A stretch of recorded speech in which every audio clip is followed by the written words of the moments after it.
What's up, guys? This is Helium Lemon 15, and welcome back to Let's Play The Legend of Welcome back to The Legend of Zelda.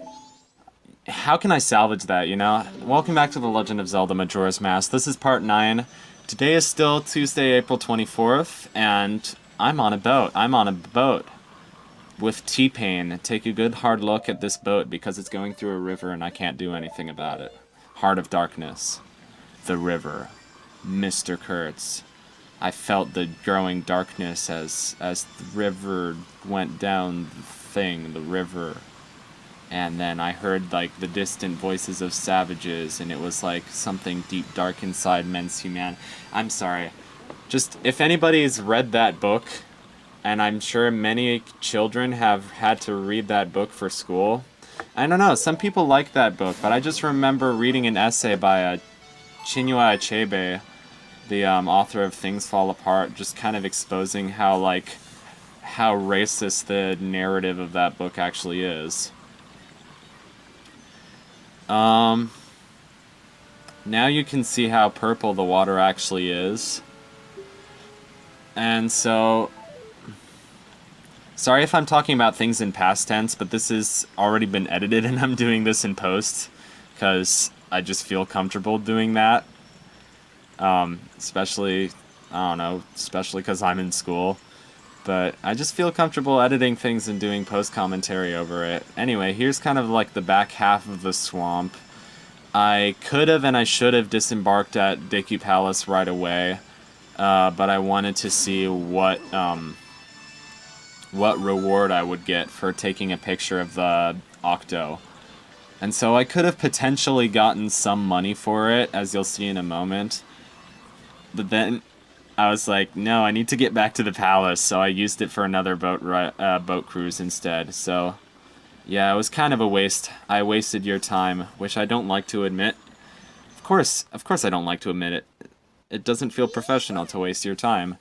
But, you know, I should be, you know. Look, I even edited all that out. I edited something out. I can't tell what it was. It was only yesterday, and I don't remember what I edited out.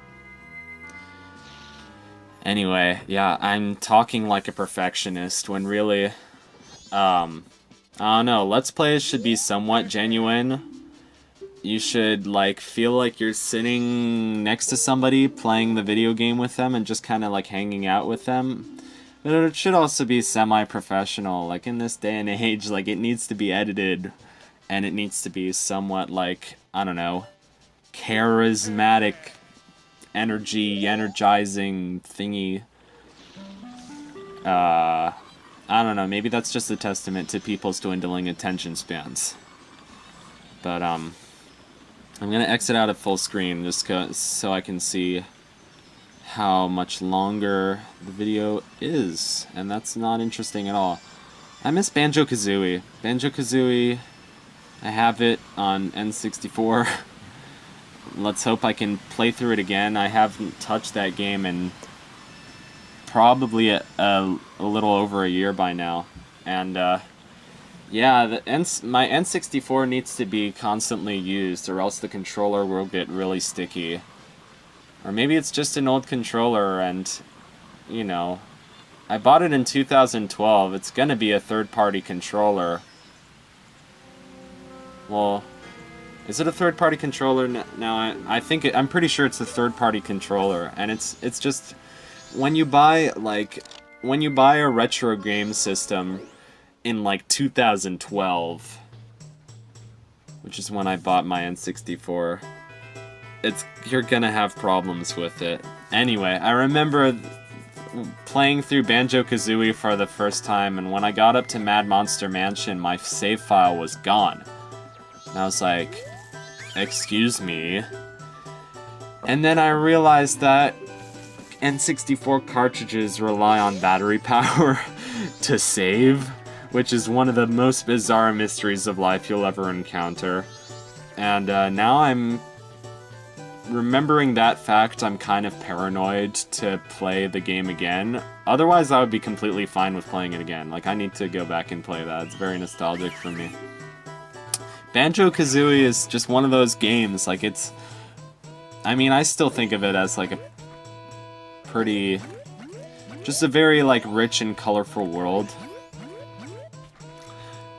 There's always, like, a lot to do, like, whenever you're exploring a level for the first time, there's just a lot to do. It's funny because I was like talking about Banjo-Kazooie recently, and I was like, well, I mean, a lot of the first like several levels have kind of unappealing color schemes. I mean, they're all like interesting ideas, but like, okay, you have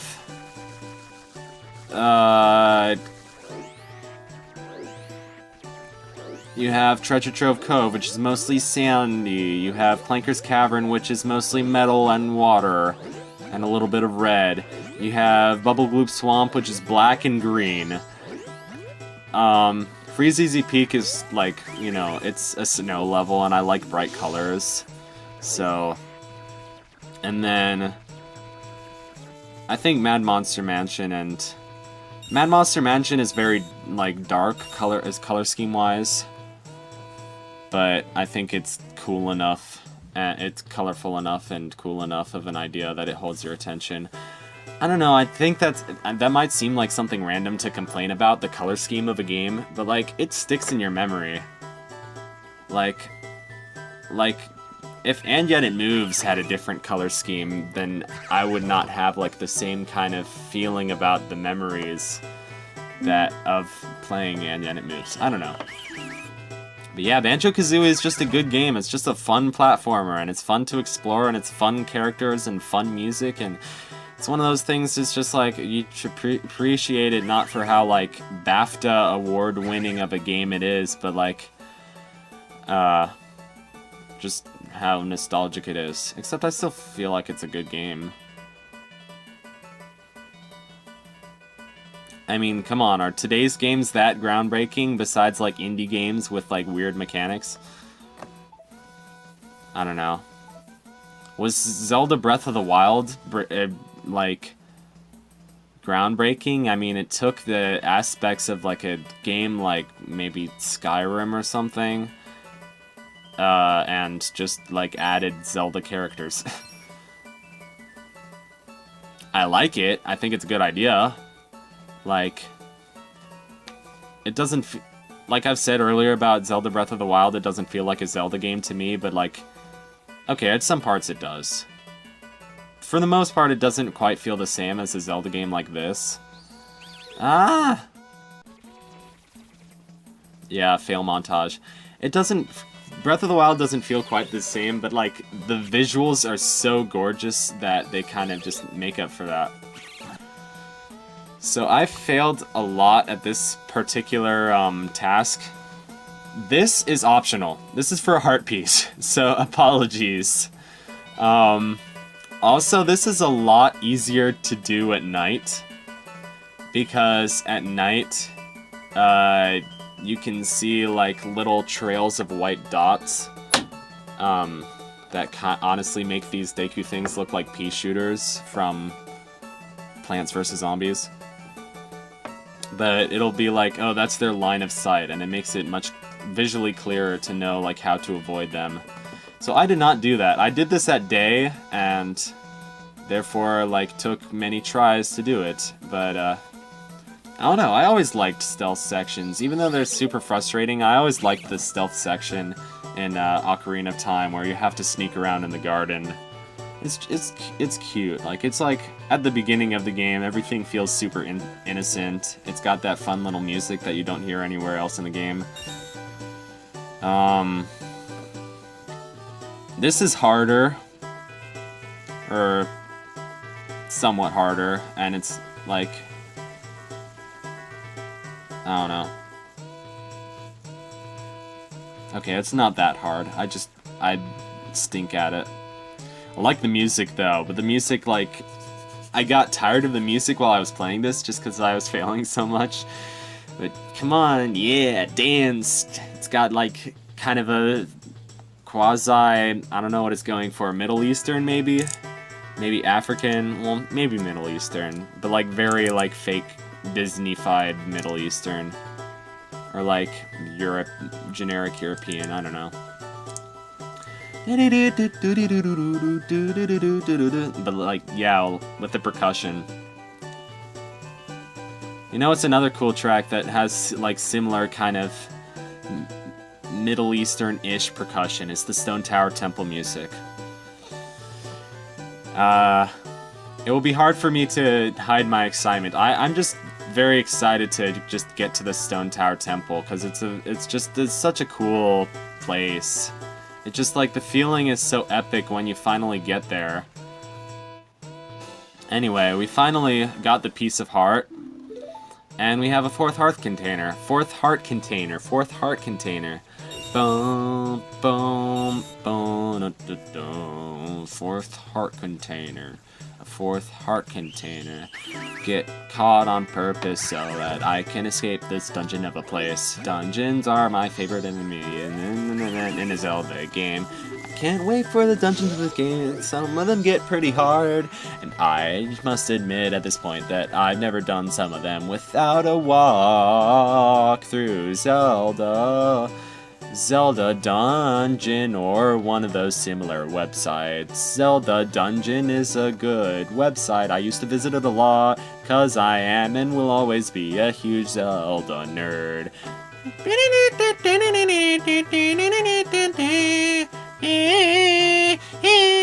Okay, I'm dumb. The video's almost over, so what do? I have been watching, Big Tip on a Bus play Mega Man Dr. Wily's Revenge, which, I don't know, it's just kind of cool. It's like a nostalgic Big Tip Let's Play. It's from a few years ago. It's from not too long after he did Gex 64, Enter the Gecko, which is the one that I watched right before. It's just like a huge Zelda game with Mega Man characters. It's really interesting. Like, it's not as, like, a stellar game, but it's fun to watch.